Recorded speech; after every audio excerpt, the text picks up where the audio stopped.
Hey everyone, and welcome to this week's episode of the Best and Worst of Walt Disney World. I'm your host, Pete Werner, and joined at the table by my good friend, Mr. Steve Porter. Hello. Craig Williams back in the production nook, doesn't want to be on camera, which is okay with everyone else. So in this week's episode, we're going to do something that's probably going to garner a lot of commentary. Yeah, a lot of criticism, maybe. I'm sure you're not going to agree with us on a lot of this, but that's okay. That's the whole idea behind it. We are going to talk about what we think are the best and worst attractions at the Magic Kingdom. So, like I said, we're gonna piss some people off with this. Yeah. That's okay. I'm sure we're gonna name your favorite attraction. Right. And at the end of the day, I can't say that. I was going to say there really are no bad attractions, and there are a couple. But we wanted to do a 5 and 5 list, so I will start with mine. I will start with the worst. And this is my least worst on my list. My number 5 is Mickey's PhilharMagic. And that's because the last couple times I've done it, the 3D was really just not good. And it just looked old, and it felt dated, and it felt like it hadn't been rehabbed or touched in a long time. And I don't know. I'm like, they really need to do something with this. As every time I do it, that's kind of how I feel about it. I agree to some level. I think it does need to be upgraded. I didn't agree enough to put it on my list. But yeah, it definitely needs to be, maybe add some of the newer Disney movies, upgrade the 3D effects a little bit. But I still enjoy it. But I see where you're coming from. What's on your number 5? My number 5 is the Winnie the Pooh attraction. Mm-hmm. And it's not that it's a horrible attraction. I just think that when I compare it to some of the Disneyland dark ride attractions, I feel just disappointed that we don't have, besides really Peter Pan, in my opinion, we don't have those same great Fantasyland dark rides. And Not anymore. We used to. Right. And I just don't think Winnie the Pooh really holds up to those attractions. I agree, and it's my number 4. Okay. Is Winnie the Pooh. It's one of my least favorite attractions. Yeah, I don't know. It could be that we don't have young kids who enjoy Winnie the Pooh, but right. Yeah, this is like, 2 adult men. So, you got to bear that in mind. What's your number 4? Number 4, I have the carpets of Aladdin, the magic carpets of Aladdin. I just don't particularly love the Dumbo-like attractions. I love Dumbo because it's iconic, and I have great memories from Dumbo. And I think it's a staple of Disney parks is Dumbo. But I don't like the Dumbo-like attractions like the Magic Carpets of Aladdin. Well, that made my number 3, was the Magic Carpets of Aladdin. And my reasoning is really simple. It's an off-the-shelf ride. It is just, like as you said, it's a Dumbo ripoff. It was to put something there for capacity, to just, put a ride there. I also think it congests all of Adventureland. Oh, absolutely. If that was a big open space, that'd be so much better. Agreed. But it creates multiple bottlenecks. It is trying to get around. It is the literal example of waste of space. Yeah. I agree. What is your number 3? My number 3 is the Tomorrowland Speedway. Speak of waste of space. I just think that this is the footprint of the Magic Kingdom. This is a pretty big chunk of the footprint of the Magic Kingdom.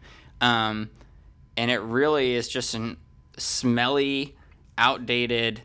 It's from opening day, so I understand some people that love Disney history. I love Disney history. There is some part of me that's like, okay, it wasn't an opening day attraction, but the Magic Kingdom's not a museum. This takes up a massive footprint, like I said. I'm just imagining something like what could be there instead. Yeah. Like if you could fit the Tron ride. Do you think people would lose their minds if Disney announced they were going to? I think they would. I think the biggest argument a lot of people will say in the comments, well, they shouldn't get rid of it, but they should make it some sort of Cars theming or something like that. But I don't think that Cars theming really fits in with it does fit in with Tomorrowland the same way that Speedway fits in with Tomorrowland, but I just think that would just be a cheap cop-out to me if they just stuck some Cars stickers on it or whatever. I don't know. I just think that it's run its course, and I think that the Magic Kingdom needs something new in that massive space.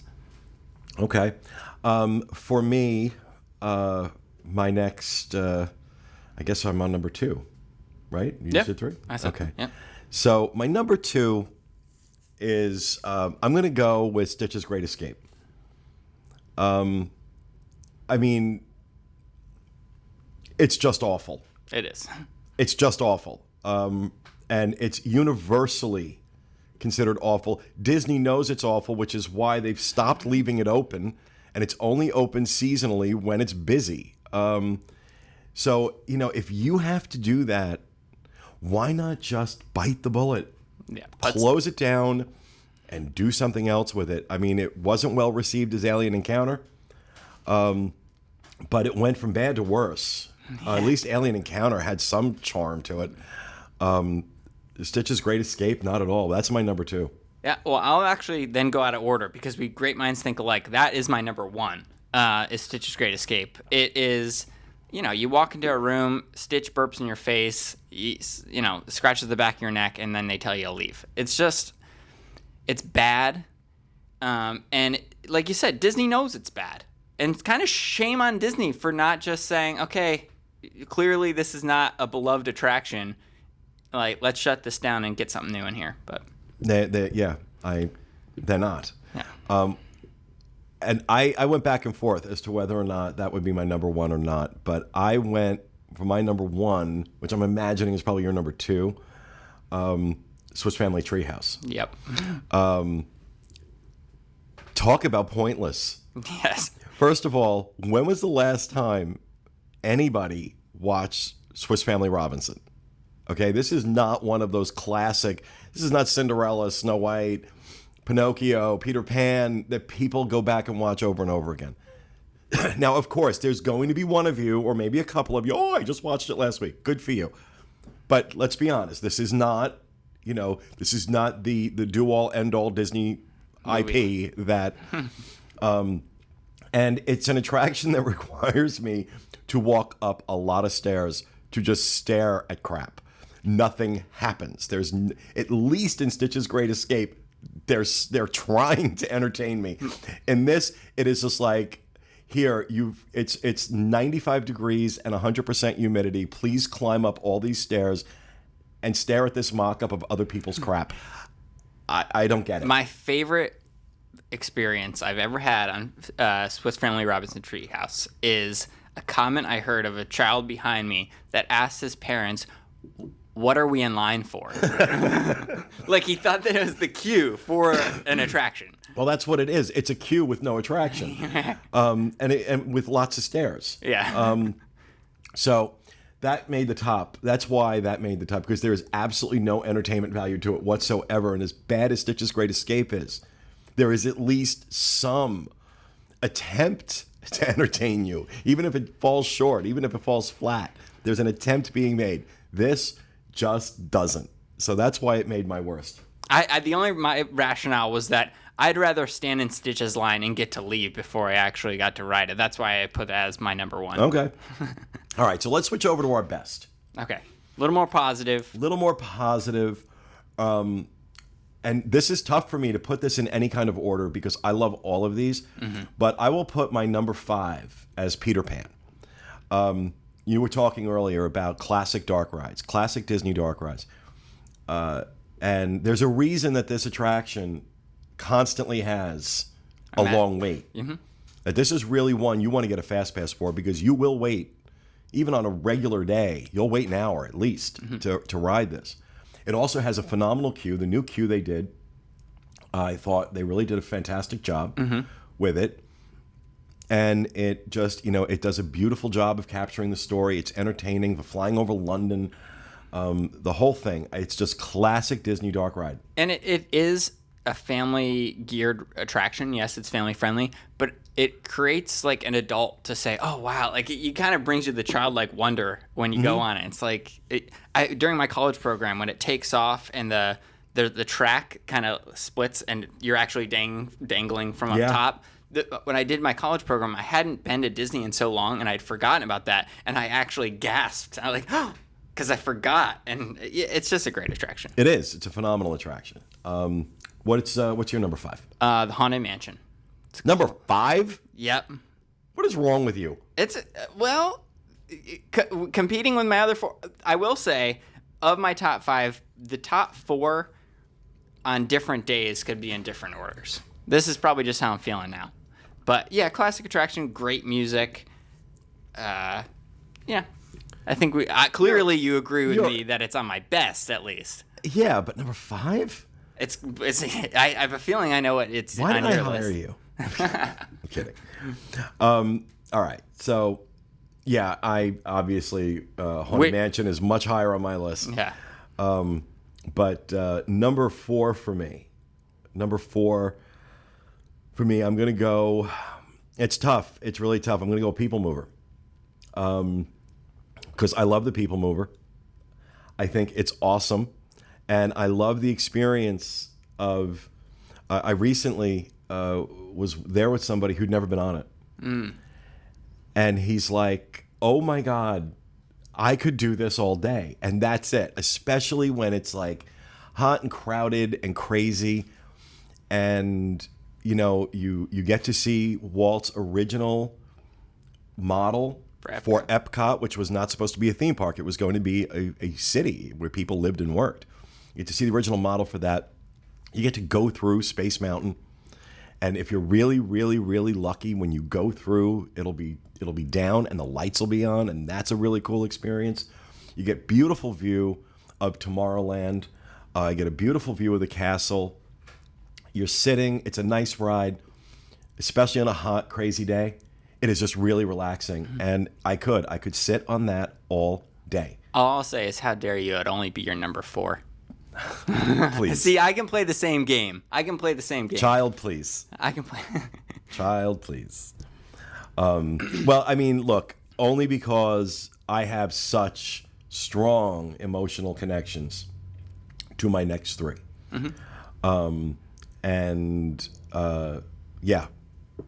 Fair enough. So that's why. I mean, it's not, the top 5 is like any one of these is amazing. For me. For any sure. one of them is amazing. I'm ordering them emotionally. So Nostalgia factors. Yeah, lots of things, and I'll get to that. But Okay, so my number 4 is Splash Mountain. I just think Kathy Worling always says that if you've never been to Disney World and you have to go on an attraction that can kind of give you what Disney World is in one attraction, I think for me it's Splash Mountain. it's a great way to put it.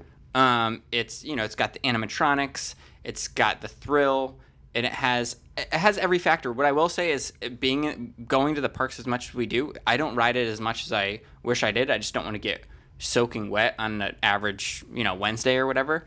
But yeah, it's a great attraction. I think that's a must-do, especially for first-time visitors. As I'm just talking to you, I'm like literally having this process right now. As I'm talking to you about things I have an emotional connection to. Splash Mountain did not make my list, not because I don't love it. I think it's a great attraction, but I'm just remembering that Splash Mountain. That was the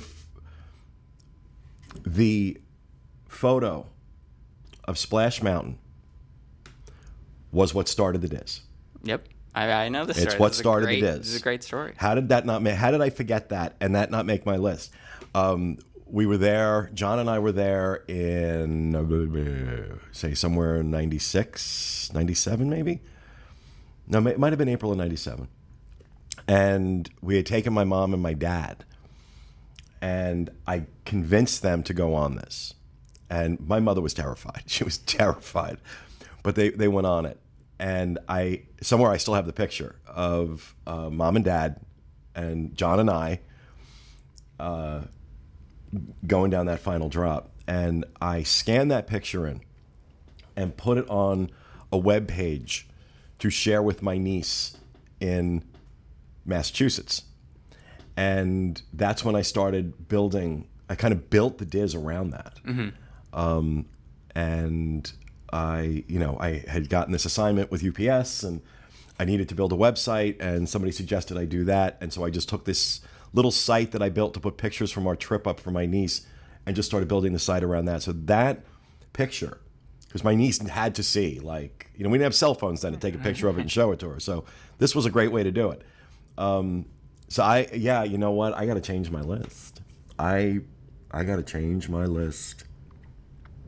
Or I'm just going to invoke Divine Right of Kings, and I'm going to add I'm gonna add one to mine. There you go. That works. And just say, yeah, Splash has got to be on this list because the rest of my, of my choices all have real emotional attachment for me.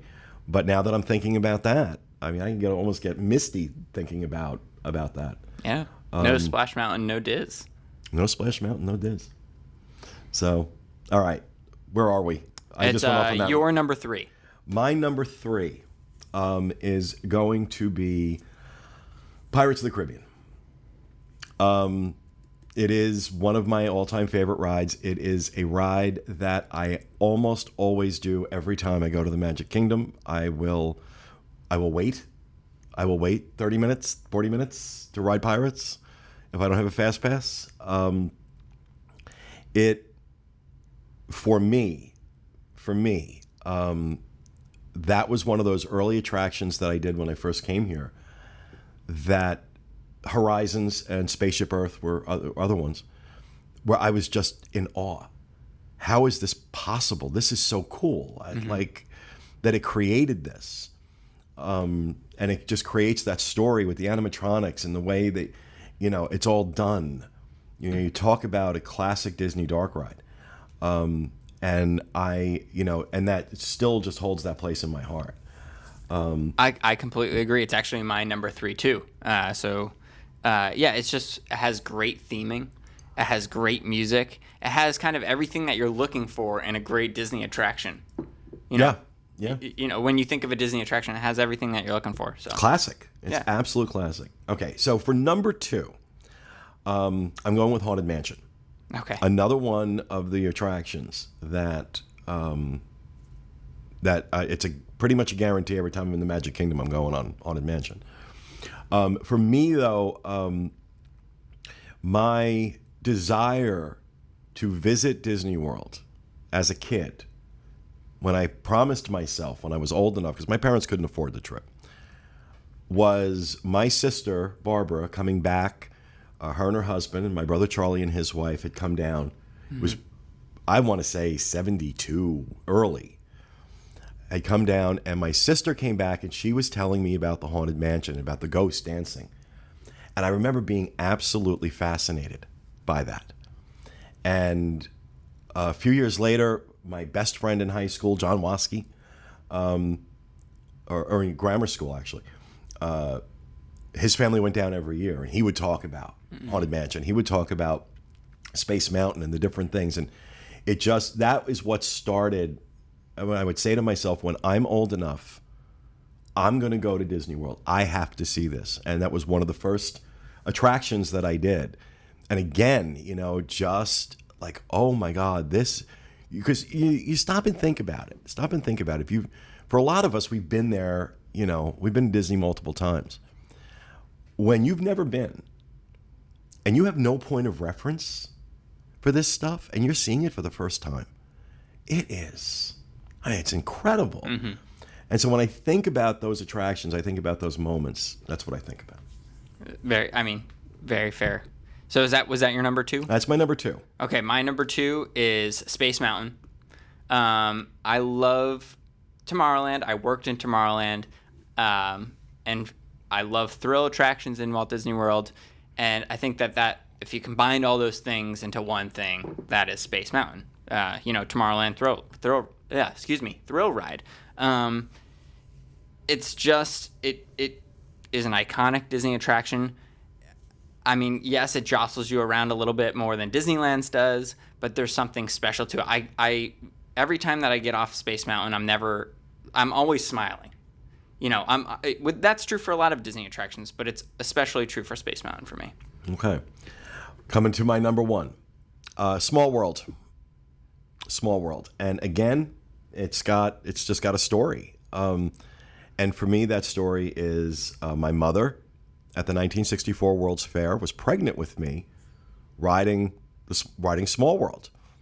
And the first time that we went into the Magic Kingdom together, her and I, she talked about that. And every time we are in the Magic Kingdom, which isn't too often, but every time we're in the Magic Kingdom together, we have to ride Small World. That's very cool. And I do the same thing when I'm out in Disneyland. I have to ride Small World. It just connects me with Mom. and that story. And to think, technically I was at the 64 World's Fair. I just wasn't sentient at that point. But yeah, so for me, it's Small World. I know the song annoys the hell out of people. But again, this list, with the exception of Peter Pan, which I just love, these are all, there's, and I think this is true for everybody, which is why some people I don't know that anybody's emotionally attached to Stitch's Great Escape. And if you are, you might want to see a psychiatrist. But I think, that's why we kind of go into this saying some people are going to get upset. Right, because very, very fair. I'm sure there are people that have nostalgic reasons why they love the Speedway. Winnie the Pooh or the Speedway or, Magic Carpets of Aladdin, but maybe. Maybe. You never know. There's a story for everything. I'm sure as much as we're judging them, there's people that are judging us for, absolutely. for our opinion. So. Absolutely. I mean, there's no wrong answers here. It's not like we're saying these are the best. This is for us. Whatever your list is, it's right. Whatever my list is, it's right. So, what about you? Number one, the People Mover. That's why I said earlier, I love the People Mover. Like you said, for all the reasons. You can ride it on the busiest days. You can re-ride it a lot of times, to go around and around. You get to see the park and you get to take it in. And I think when you're on a Disney World vacation, a lot of the times you're rushing to get from attraction to attraction. And you're trying to do every last thing because you only have a week or you only have 4 days or whatever. And I think the People Mover is one place where you can sit down as a family and just take it in and think, guys, we're in Disney World. Yeah, exactly. And you're getting the views of the castle, like you said. You're getting the views of Tomorrowland. And I just think that is why I love it so much. So there you have it, our best and worst attractions at Walt Disney World. And I won't go do the recap because it's going to take 20 minutes. But hope you enjoyed it. We'll be back with you again next week with another edition of the best and worst of Walt Disney World. Have a great week, everyone.